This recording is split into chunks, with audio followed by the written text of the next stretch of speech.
Welcome back to Gooner Fanzine TV. After a bitterly disappointing 1-1 draw at home to Leicester, after what was a clear and obvious mistake from Eddie Nketiah. But I think, today the one thing we can take from it is that we did show a little bit of strength in not conceding the goal from Leicester at the end. So, Dan, you obviously watched the game. What did you think of the performance overall? I thought first half we were really good, really dominated the game. I think the front three linked really well. We obviously lost control after half time, and Nketiah's red card didn't really help the situation whatsoever. I think we did well to hold on when it did go to 1-1, but yeah, it feels like 2 points lost rather than a point gained. And Glenn, what did you have to think about the game? I thought we started quite sluggishly, but then we were lacking a bit of bite in midfield. Then regrouped, and then we were swamping them, weren't we? That should have been, in my book, that should have been 2-3, even by a long stretch, 4 at half time. Got to take our chances. Well, you mentioned the first half. That was the first time that we've had 6 shots on target this season, including the Norwich game, in the first half. So we obviously, Mikel Arteta's obviously working his magic with our attack, and I thought Aubameyang today looked really good. He was very strong. He was very quick on the side, especially after the first 15 minutes, 15 to 45 minutes. He was really, really on fire today, Aubameyang. And I think one of the important things is he also came back after the red card and was acting defensively quite well. But Dan, how did you sort of see Aubameyang feel up today? I think he's done that defensive work quite well ever since Arteta came in. Really, he seems like he's been more of a captain now in terms of his leadership and work rate. So that's good to see. It's a shame that he does have to do that defensive work, but it's part and parcel of it. We'd like to see him further forward, I'm sure. But yeah, I think he played well today, and obviously got his goal, and he's still in the Golden Boot race, which is good for him as well. Just a shame that it didn't turn out to be the winning goal. And Glenn, obviously a player that we start of this season we're a bit worried about in Lacazette. He had a couple of chances today, but didn't quite have enough to really finish him. How did you think Lacazette performed today? I thought he did okay. I think when you could compare, like you said, positioning, when you compare him to Aubameyang's positioning, he needs to, take a leaf out of his book. There was one bit where Xhaka got around the defender, and I don't think Lacazette gave him quite the option. Xhaka still got it onto his foot, but he was slightly sort of, in the wrong way. Yeah, he did okay. He's definitely improving. But there's still sort of like when he picks it up in the middle, it's slightly sluggish. We're not getting forward as quickly as possible. But yeah, he did okay. I still think the header, he should have put that header down to the right rather than the keeper's comfortable level. But, Yeah, I mean, Dan, you've been on the Lacazette train for a while earlier this season. You were sort of calling him out for his poor performances. Today, obviously, he didn't get a goal, but he did look a lot stronger as a player. Yeah, it's just taking the chances, really. I agree with Glenn about that header he should have scored. I think there was a similar one against Norwich where he had a header that he really should have scored. It's just that clinicality inside the box. He didn't have many chances, but the ones he should have taken, really. I do think his link-up play is really good. The way he, holds the ball up and finds somebody most of the time. He's quite good at winning a foul when we've not necessarily got men forward in and we do need to hold it up. So that is a good part of his game. But as a striker, you've got to score goals, and he just hasn't done that enough this season, has he? No, but a player that has been sort of going from strength to strength. We were saying he had one good performance against Burnley, but he's now had a good few more performances, and that's Dani Ceballos. He's actually made the really important long ball to Aubameyang, to Xhaka, to Aubameyang today, and he just looks like an absolute dynamo in the midfield in the first half. Second half, he completely dropped off, though. What did you think of that today, Glenn? Well, I wrote a little note down saying that there's 3 players out there: Mustafi, Granit Xhaka and Dani Ceballos, 3 players that when we were doing the podcast from Galazio, we've kind of seen them out the door, and that must be down to coaching. That must be down to coaching. Arteta's got hold of them and said, place his strengths, do what you do right. And Ceballos, I thought it was great first off, like you say, that pass he threaded through to Xhaka was, Bergkamp-esque. It was a superb pass. But he ran out of steam a little bit in the second half, but on the whole, great, decent game. They're all positives. Yeah, I don't think there were too many negatives to take from the game today. I thought, there's not a huge amount we can really say about Eddie's challenge. He was on the pitch for about 30 seconds. It was a dreadfully immature challenge, and it's one that hopefully he'll learn from in the future. You can't really have too much to say about it. I mean, Dan, that's all there is to really say, isn't there?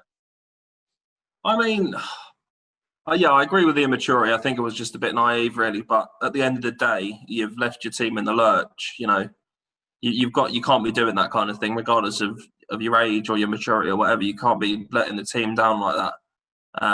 And I think if he hadn't been sent off, we would have won the game, to be honest, which is a real shame. Obviously, he's going to miss the North London derby on Sunday, but yeah, he's just got to learn from it, really. You can't be doing that. And as for the people on Twitter saying it wasn't a red card, it's just madness. It was a clear and obvious red card. No, it was high. The studs were showing. It wasn't even his knee; it was the back of his knee. So as soon as it was reviewed, I said to I was watching it with Helen, he's going to go. He's going to go.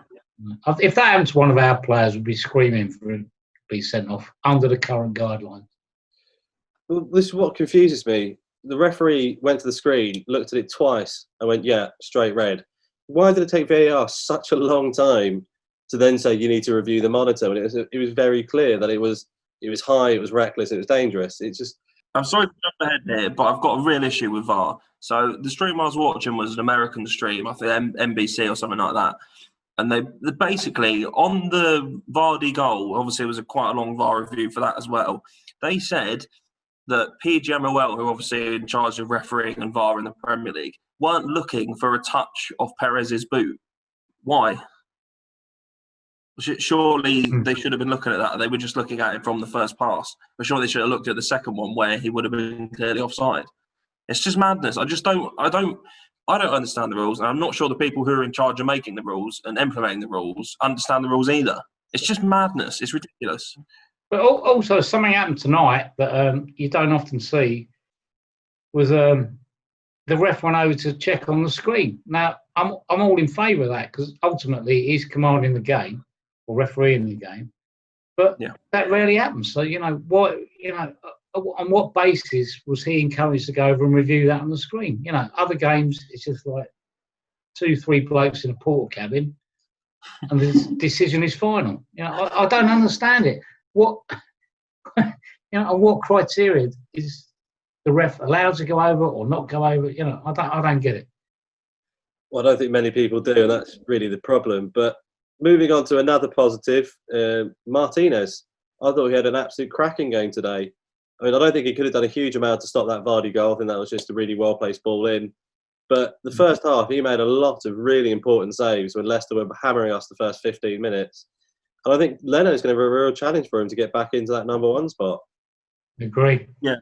I think the one thing he does better than Leno, and obviously we know Leno is a superb goalkeeper, but I think Martinez commands his box a lot better. You see him happy to come for crosses. He's got a really high starting position when it comes to that, and he likes to come out and get amongst the bodies. And it seems like he commands the defence better as well. I think you look at the game against Wolves, and obviously a little bit tonight as well. There seems a lot more organisation, and a lot of that does come from the goalkeeper. So I think, Martinez has really improved Arsenal as a whole defensively with his commanding nature and his instructions that he's giving. So, it's good to see. Who would have thought that this season we would be saying that Arsenal defensively are playing well? It's just not a sentence you ever associate with Arsenal at the moment. And it's true. Mustafi had a good game. Luiz had a good game. Kolasinac was there. It was all there and thereabouts, a decent defensive performance. I said to you earlier, the whole playing out from the box, we seem to have got a right balance about that. There's definitely more space between the defenders and the keeper. Under Emery, we seem to sort of like box ourselves in, where the positions got tighter and tighter and tighter, and then suddenly we were under pressure. We do have this sort of ability now. If it's getting too tight, we just clear our lines and that. It's not the be all and end all. We have to play out of the box. No, I think that's a very valid point. I think it's something Arteta did at City was that they would play the first pass to make sure it beat the first line of the opposition team to try and take out 2 to 3 players instantly. And I think Arteta's transitioned that from City to Arsenal really quite effectively, which is quite a nice thing to see. I think this game, once again, Bellerin and Tierney, I thought they came into their own with their defensive play and their running forwards. I don't think Tierney's had a bad game yet. Tierney's a genius, mate. Yeah, I don't think he was. I don't think he was quite at the level tonight that he has been in previous games. But still, he's just such a solid, reliable option. He's going to give his all, which is, even when somebody's not at their best, is what you need. Yeah, but you think all that time he's been injured, and he's featured in virtually every game. Yeah, it's pretty impressive. I love him. I love him. So now we're in 7th. We're on 50 points. So 8 goals positive goal difference now. So everything's looking slightly rosier than it was 2 weeks ago. But Sunday we've got the big test against Spurs, and now we haven't got the speed of Eddie. So I think Arteta's going to have a bit more of a headache trying to do team selection for next week, isn't he? Yeah. Yeah, I wouldn't be surprised to see maybe Aubameyang move central and someone like Nelson to come in on the left-hand side. I don't know particularly if he's a fan of Lacazette in away games. Obviously, he's not got a great record away from home in terms of goals. So, yeah, I wouldn't be surprised if Aubameyang move more centrally. We'll just have to wait and see. And I do think in terms of league position, I think Champions League hope is long gone now, to be honest. I think if we'd have won tonight, there might have been a chance. But, yeah, I don't see it now. So, Europa League is unfortunately the best we can hope for, I think. I'm sure Glenn will probably agree with me with the nod of the head I just saw. Yeah, Europa League's best. To be fair, if you'd have asked me at the first game of the season, I would have ruled out Champions League. But there's a lot of positives after the debacle against Brighton. I think we should be. There should be a slight warm glow about us. Yeah, I think I totally agree. I think the season started well, then went downhill very quickly. Then we got Freddie went uphill, then went downhill. Then we got Arteta. It's been a roller coaster ride of a season. But I think the general gist is we secured a point against the team that are in 3rd and 4th. Leicester, they're not easy opposition to play against by any good side. Yeah. So I think in all honesty, it was a positive performance.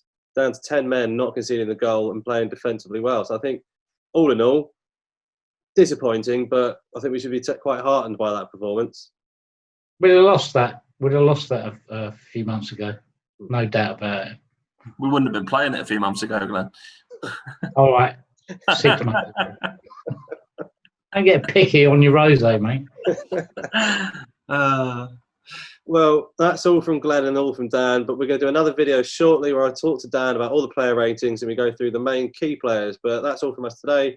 We're back tomorrow with a podcast where we talk about all the gory details of Arsenal's season so far.